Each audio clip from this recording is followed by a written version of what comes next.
ভারতের প্রেসক্রিপশনে চলা আওয়ামী লীগের সবচেয়ে জঘন্য অপরাধ ছিল শাপলা গণহত্যা। ২০১৩ সালের ৫ মে রাতের সেই ভয়ঙ্কর গণহত্যা কেবল বাংলাদেশ নয়, বিশ্ব মুসলমানদের হৃদয় ভেঙে খান খান করে দেয়।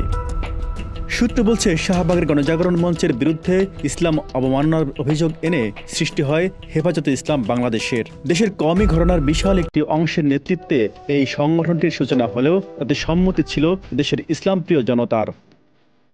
এক পর্যায়ে ৫ মে রাজধানীর শাপলা চত্বরে মহাসমাবেশের ডাক দেয় সংগঠনটি।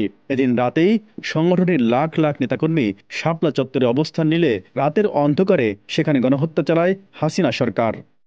গণহত্যা চালিয়েও ক্ষান্ত হয়নি খুনি হাসিনা। সেখানে কোনো হত্যাকাণ্ড ঘটেনি, হুজুররা গায়ে রক্ত মেখে শুয়েছিল, এমন মন্তব্য করেন এই লেডি হিটলার।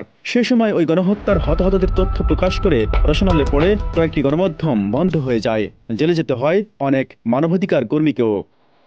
অবশেষে ২৪-এর গণঅভ্যুত্থানের মধ্য দিয়ে হাসিনা দেশ ছেড়ে পালানোর পর এর বিচারের দাবি ওঠে। ইতিমধ্যে ওই গণহত্যায় নিহতের সংখ্যাও প্রকাশ করেছে হেফাজতে ইসলাম বাংলাদেশ। রবিবার প্রকাশিত ওই তালিকায় মোট ৯৩ জনের নাম পরিচয় প্রকাশ করা হলেও হেফাজত বলছে এই তালিকা আরও দীর্ঘ হতে পারে।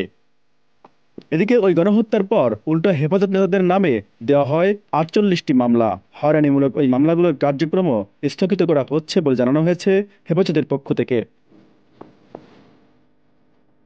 Z news, Dhaka.